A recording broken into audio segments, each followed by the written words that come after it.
With her eyes fixed on the approaching storm and her fingers caress the silk curtain, she stands by the big window of her vast property. The gusts blew through the treetops and the constant beats of rain hit the glass. The quiet inside the house was deafening, rather like her life, frigid, vacuous, hollow. She looked to have it all from without. People pointed at the luxury cars in her driveway and the employees working about the elegant estate and whispered her name with envy. None of them, however, were the reality. The walls of that house showed no warmth, and there wasn't any laughter to fill the unending hallways. Her riches were immeasurable, yet a hollowness in her core that nothing could compensate for. Years back, she had given up something much more precious than all of her wealth. It was a suffering she never mentioned, a wound that remained open. She therefore engulfed herself in the comforts her wealth could provide, surrounding herself with opulent distractions and sparkling items in the hope that they would mute the internal pain. They never did. 800. Nearly everyone in her community loved her, or at the very least faked it. Sophisticated events, charity contributions, and always a courteous smile for anybody she came across characterized her. When the lights dimmed and the visitors departed, she would sit solitary in her great living room gazing at the fire burning in the fireplace, tormented by the echoes of a previous life she couldn't shake. Some evenings she reflected on what it all meant, the financial value, the social status, the respect. Was it any good if she had no one to tell tendencies and urges? One night, like she won, sound interrupted her thinking as the outside storm intensified. A strong door knock. It brought her into startled. Very late, few bravely made uninvited visit. She hesitated, her heart racing. For a short time she wondered about ignoring it and letting the pounding rain to drown out the noise. Who could it be then? Then now? Still, something pushed her to proceed. Maybe it was a more basic instinct, or maybe it was curiosity, a whisper of destiny informing her that this night was unique. The knock came again, louder this time, her high heels softly clicking on the marble floor as she neared the great oak door. There was a shiver going down her back.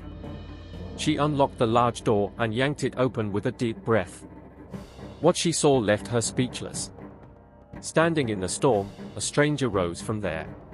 Staring at her with desperate eyes, soaking wet to the bone and shivering, they clutched a ragged bag. Fear and weariness blended into their somewhat pale countenance. For a second, neither of them talked. Although the wind whipped about them with the fragrance of rain and soil, all she could concentrate on was the gaze in their eyes, beseeching, vulnerable, shattered. Begins the stranger, their frigid voice shaking, "Sorry to disturb you. But I had no idea where exactly to leave."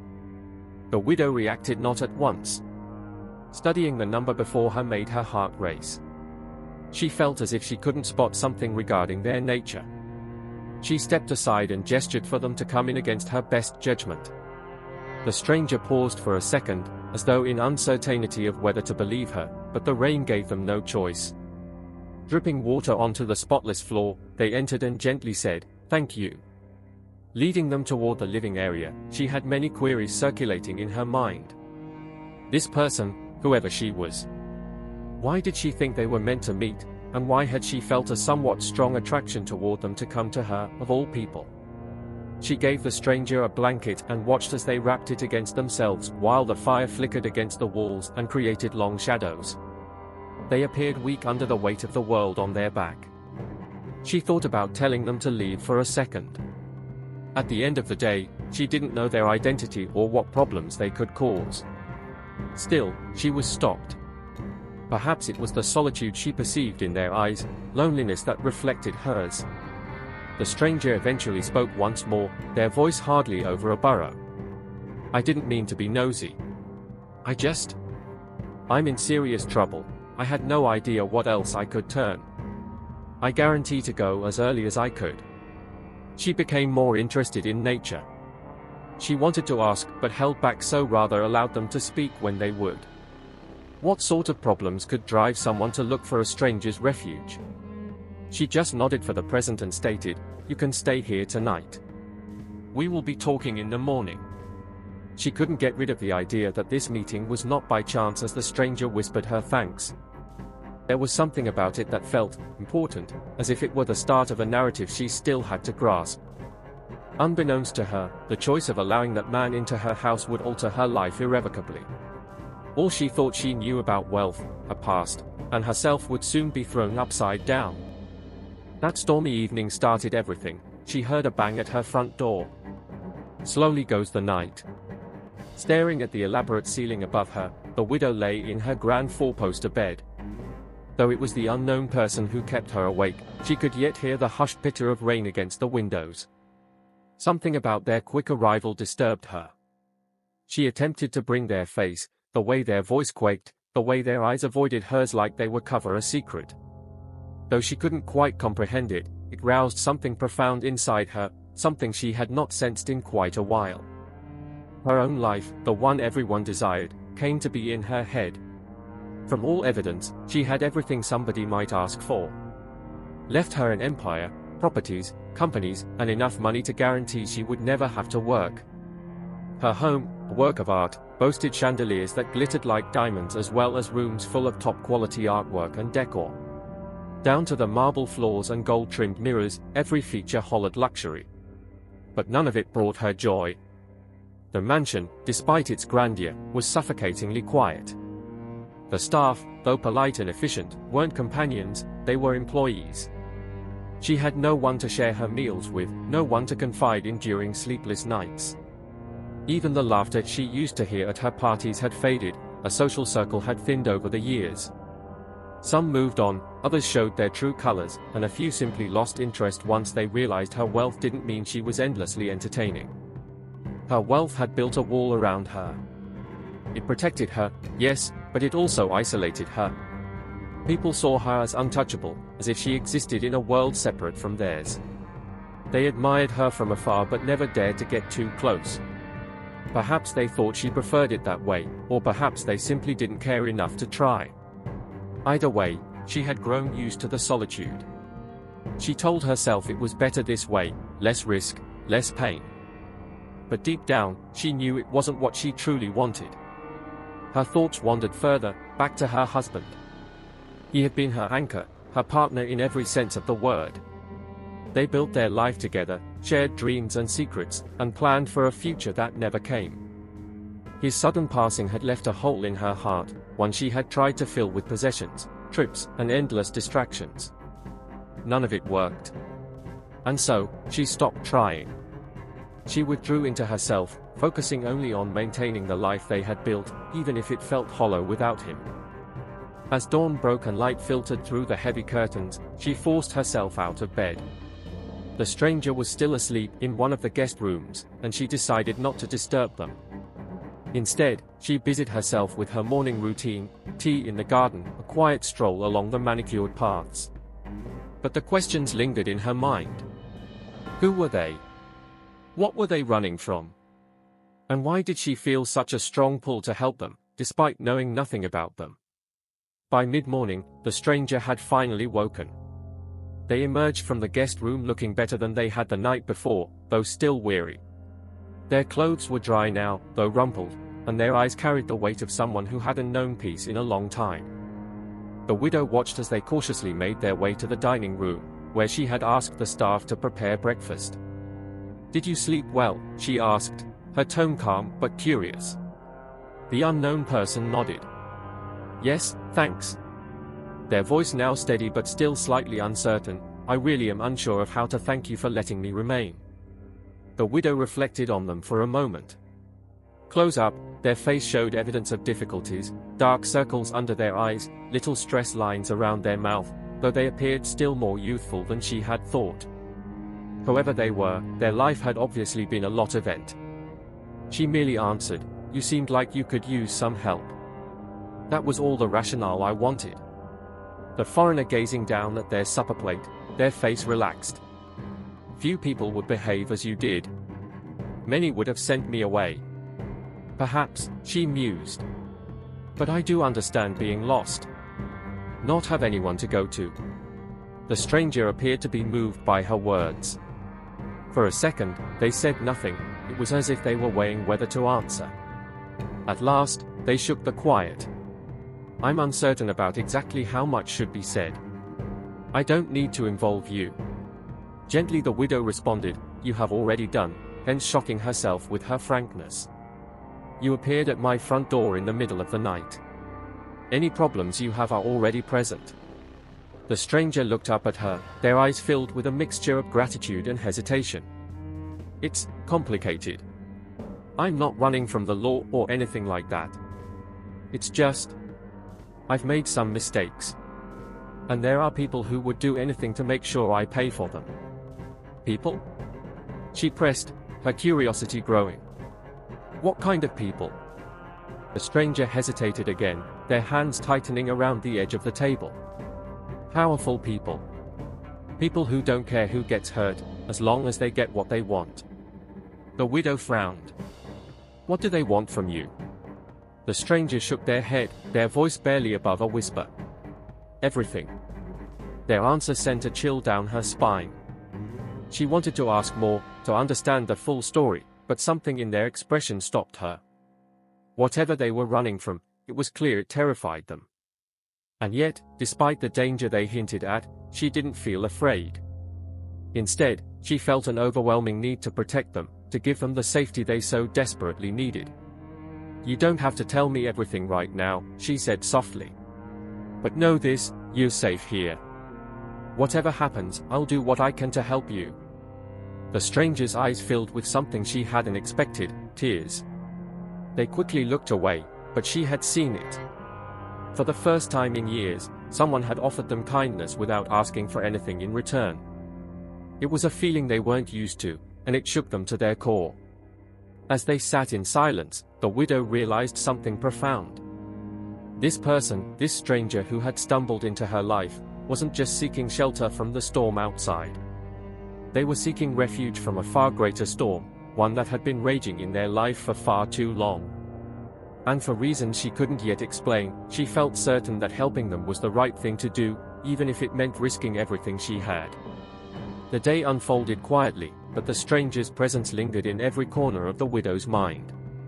Though they tried to keep to themselves, sitting by the fire or wandering the edges of the estate's vast gardens, their unease was impossible to ignore.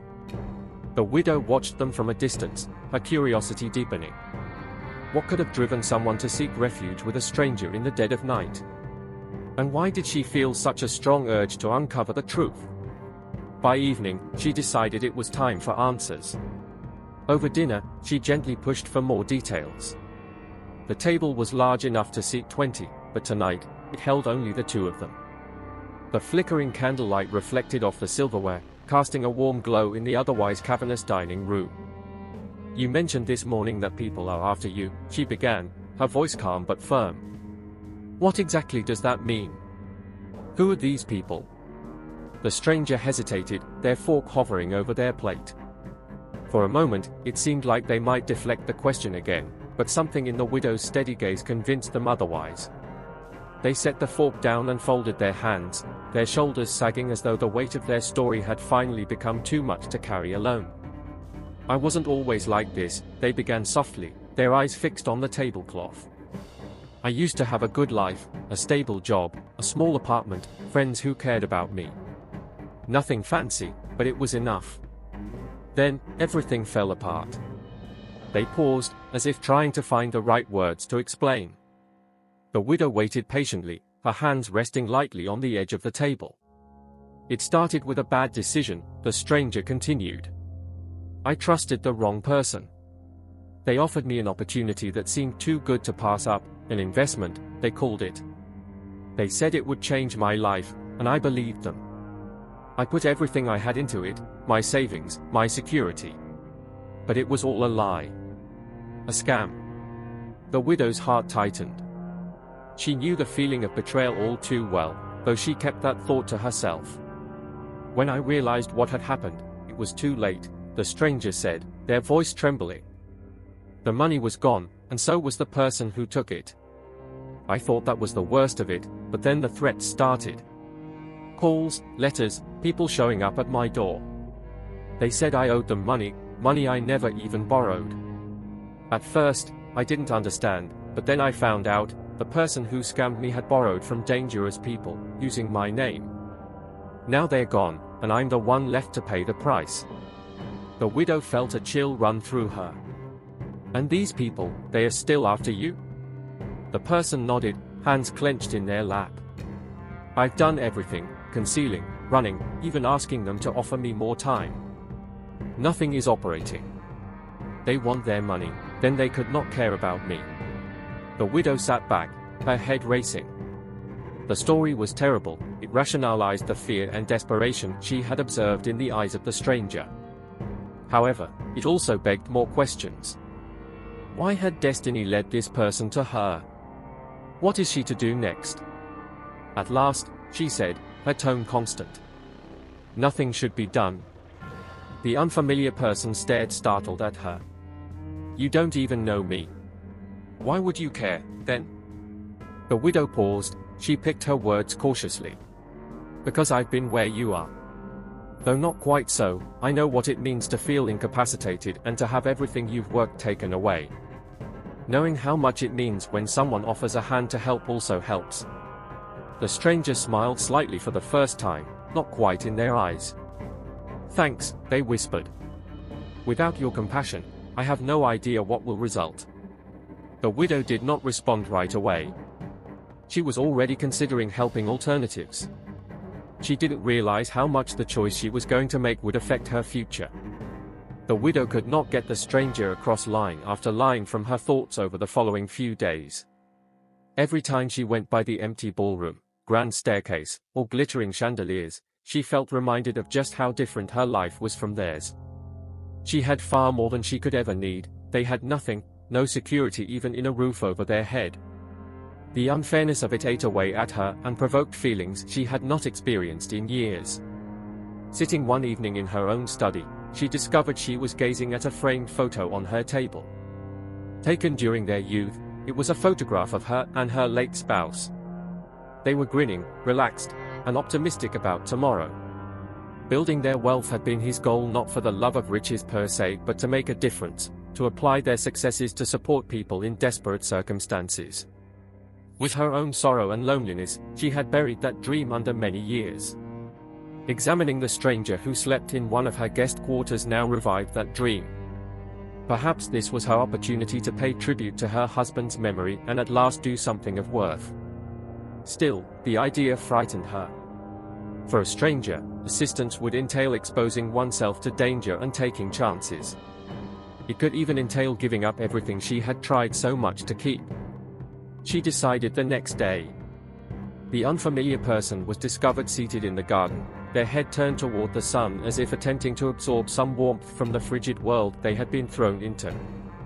Quietly, she walked with a racing heart.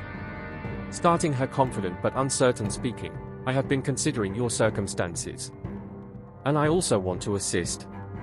The stranger turned to her, their expression a mix of hope and disbelief. Help? How?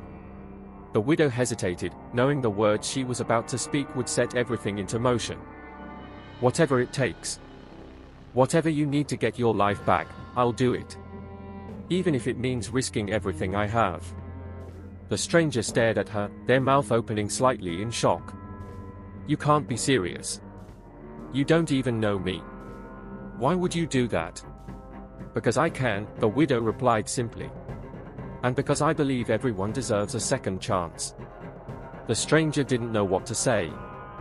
Tears filled their eyes as they tried to process what they were hearing. For so long, they had been running, hiding, and fighting just to survive. They had never imagined someone would go out of their way to help them, especially not someone like her, a woman who seemed to have everything. Thank you, they whispered, their voice breaking. I don't know how I'll ever repay you. The widow smiled faintly, though her heart was heavy with the weight of what lay ahead. Let's just take it one step at a time. And with those words, her life began to change. What started as a simple act of kindness would soon grow into something far greater, a journey of sacrifice, redemption, and discovering the true meaning of wealth. The widow's decision wasn't an easy one to follow through with. As the days turned into weeks, she began to see just how much helping the stranger would demand of her. At first, it debt was simple, covering basic needs like food, clothing, and a safe place to stay. But as she learned more about the people pursuing them, it became clear that this was no ordinary act of charity. The stranger's enemies were relentless, and their threats were growing more severe. It started with a letter. Hand-delivered, it arrived at the mansion's front gate, addressed to the stranger but indirectly aimed at her. The words were chilling: "You can run, but you can't hide forever. We always collect our debts." The widow felt a chill as she read it. These weren't just words, they were a warning. She realized that simply giving the stranger a place to stay wasn't enough. If they were going to escape this nightmare, it would require more drastic measures. That evening, she called her lawyer and financial advisor to the house. They sat together in her study, surrounded by towering bookshelves and the soft glow of a single lamp. "I need to liquidate some of my assets," she said calmly, though her heart was racing. "A large amount." Her advisor blinked in surprise. "May I ask why?" "This is unexpected." "It's personal," she replied, her tone leaving no room for questions. "Just make it happen." Over the following days, the process began. She sold off pieces of her estate, rare paintings, antique furniture, and even a small vacation property she hadn't visited in years. Each sale brought in a significant amount of money, but it also chipped away at the life she had built over decades. The staff whispered among themselves, confused by her sudden actions. Friends and acquaintances began to ask questions, too, but she avoided their prying eyes and polite inquiries. This wasn't their burden to understand. The stranger noticed, of course. They watched as the widow quietly dismantled her own life, piece by piece, for their sake. It made them feel a strange mix of gratitude and guilt. One evening, as they sat together in the living room, the stranger finally spoke up. "You don't have to do all this," they said softly. "I never wanted you to sacrifice so much for me." The widow looked at them, her expression thoughtful. "I know you didn't ask me to. But sometimes, the right thing to do isn't the easiest or the most convenient.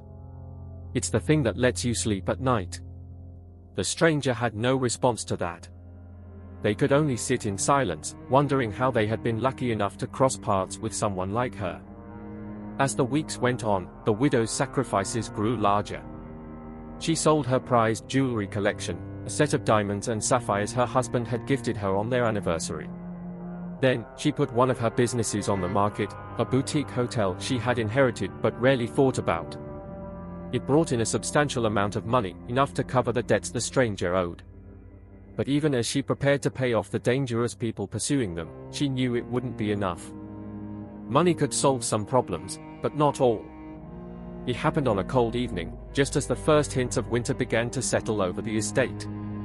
The widow had arranged a meeting with one of the people pursuing the stranger, a man who claimed to represent the group that was owed money. She wasn't naive, she knew this wasn't a legitimate business transaction. These were dangerous people, operating in shadows and using fear as their weapon.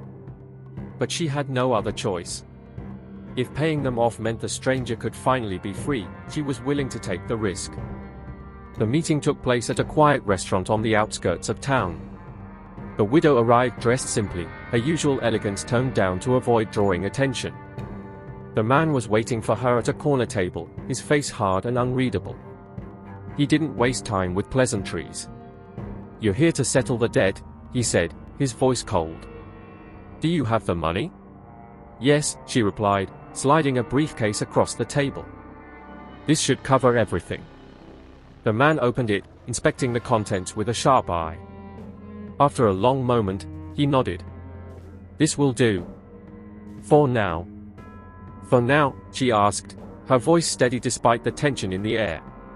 "I thought this was the full amount." The man smirked, his expression predatory. "Let's just say, there's interest. And you're not the first person to make this mistake." She realized then that this wasn't just about money. These people thrived on power, on keeping others under their control. Even if the debt was paid, they wouldn't let the stranger go so easily. Back at the mansion, the stranger was waiting anxiously, pacing the living room. When the widow returned, her face pale but composed, they immediately knew something was wrong. "What happened?" they asked, their voice tight with worry. The widow sank into a chair, her hands trembling slightly. "I paid them," she said. "But it's not over. They won't stop. Not unless we find a way to make them." The stranger's heart sank.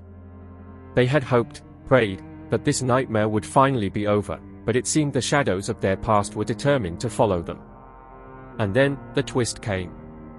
As they talked late into the night, the widow revealed something she had been keeping to herself, a detail she had uncovered while investigating the stranger's situation. It wasn't just bad luck that had brought them to her doorstep. There was a connection, buried in the past, that linked their lives in ways neither of them could have imagined. The stranger listened in stunned silence as the widow explained. Years ago, during her husband's rise to success, one of his business ventures had unintentionally caused harm to the stranger's family. It wasn't malicious, just a ripple effect of decisions made at the top, but it had set off a chain of events that eventually led to the stranger's current predicament. In a strange and tragic twist of fate, the widow's wealth had indirectly played a role in the stranger's downfall. "I didn't know," the widow said, her voice heavy with regret. "But now that I do, I can't turn my back on you. Helping you isn't just the right thing to do, it's my responsibility." The stranger stared at her, overwhelmed by the revelation. Their life had been marked by pain and loss, but now, for the first time, there was a glimmer of hope. They weren't alone anymore. And together, they would face whatever came next. The days that followed were unlike anything the widow had ever experienced. She had always believed that money and power could solve most problems, but this situation was different. It wasn't just about paying off debts or shielding the stranger from danger, it was about rebuilding trust, offering genuine care, and finally stepping out of her own isolation to make a difference. She began to work closely with the stranger, not just as someone offering help, but as a partner. Together, they tried to untangle the web of lies and deceit that had ensnared the stranger. The widow hired private investigators to track down the man who had originally scammed the stranger, hoping to uncover evidence that could clear their name. At the same time, she reached out to legal experts and community leaders, people she had avoided for years out of fear of appearing vulnerable. She realized now that vulnerability wasn't weakness, it was a necessary step toward change. One afternoon, as they sifted through old documents and records in the mansion's library, the stranger looked up at her with a mix of gratitude and disbelief. "I don't understand why you're doing all this," they said softly. "You don't owe me anything." The widow paused, setting down the file she was holding. "I've spent years living in this house, surrounded by things I thought mattered, wealth, possessions, appearances. But none of it ever made me happy. Helping you, being here with you, it's the first time I've felt like I'm doing something that truly matters." The stranger didn't know how to respond. They had spent so long believing that the world was cruel and unkind, that people only looked out for themselves. But the widow's actions were forcing them to see things differently. Slowly, they began to trust her, to let their guard down, and to share more of their story. One evening, as they sat by the fire, the stranger told her about their family. They spoke of a childhood filled with laughter and warmth, of parents who had worked hard to provide for them, and of a sibling they hadn't seen in years. But that life had been taken from them, piece by piece, until all that remained was a trail of broken memories. The widow listened intently, her heart aching for the stranger's pain. She realized that her own loss, though profound, paled in comparison to the years of hardship the stranger had endured. It was in these quiet moments, as they shared their stories and fears, that the widow began to find a sense of purpose she hadn't felt in years. She wasn't just helping the stranger, she was healing herself. Each step they took together, whether it was tracking down leads or simply sharing a meal, brought her closer to the person she had once been. The woman her husband had loved, the woman who had dreamed of making a difference, was still there. She just needed a reason to reawaken. It wasn't easy, but together, they made progress. The investigators managed to locate the man who had scammed the stranger, a slippery figure who had been hiding abroad for years. With the widow's resources and determination, they gathered enough evidence to expose his crimes. The widow also used her influence to negotiate with the people pursuing the stranger, offering them an alternative solution that would allow everyone to walk away without further harm. In the end, the stranger's name was cleared. The debts were paid, the threats subsided, and the man who had caused so much pain was finally held accountable.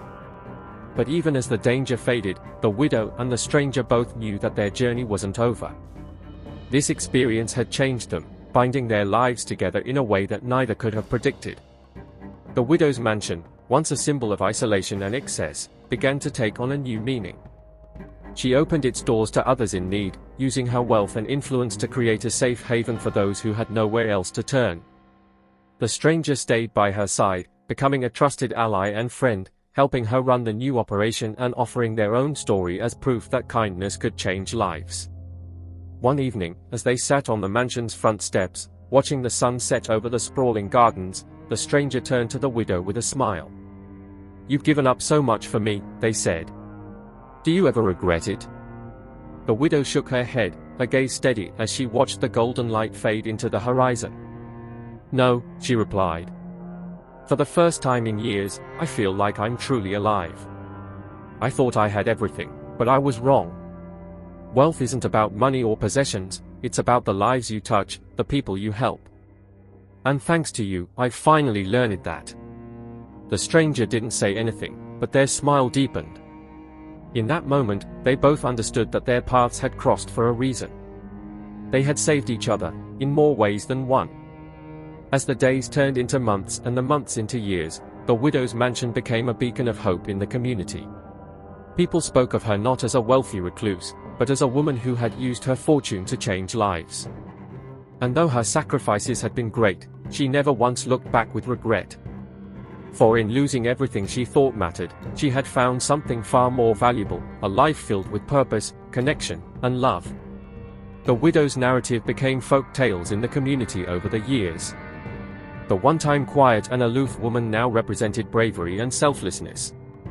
People came from far and wide, not to marvel at the riches she once had, but to gain from the grace she now exhibited. No longer a ghost of their previous self, the stranger was a living proof of what mercy could bring about. Their combined efforts produced a heritage of hope and second opportunities that far exceeded financial success. Once a citadel of seclusion, the home was currently teeming with activity. Laugh rang down the aisles, youngsters were in the gardens, and the heat of few meals united people. The widow had discovered what she had been lacking all her life, not riches, but direction. She had also found her own way in supporting other people to find theirs. She smiled one evening as she sat by the fire and contemplated the path that had landed her at this location. She reflected on that fateful evening when one knock on the door had turned everything. It had nearly cost her all she considered important, revealing her what actually did appeal. Though she was unsure where life would carry her next, she knew one thing absolutely, that she would never close herself off from the world once more. Having seen the power of kindness, she would spend her last days passing it on. So, dear listener, the tale of the rich widow reminds us of a truth that many neglect to remember: life's most valuable treasures are discovered not in possessions, but in the lives we affect. Her path was one of sacrifice, redemption, and an unconditional faith in the efficacy of kindness. It's a lesson for all of us, a reminder that no matter how dark the storm, one small act of compassion can light the way for someone else. If this narrative touched you, if it caused you to think about your own life and the strength of compassion, then Lord Ethan Stories invites you to come with me to bring to life the stories that inspire, provoke, and change. Every tale carries a message, and every message has the ability to revolutionize the world, from you first on down. Don't therefore just let this story end here. Carry its message with you. Live it, give it, and remind yourself that even the tiniest gesture of mercy can have long-lasting effects. To listen more of tales that inspire the heart, rouse the soul, and gently remind us all of what really counts, sign up for Lord Ethan Stories. Here, we change lives rather than just relate stories.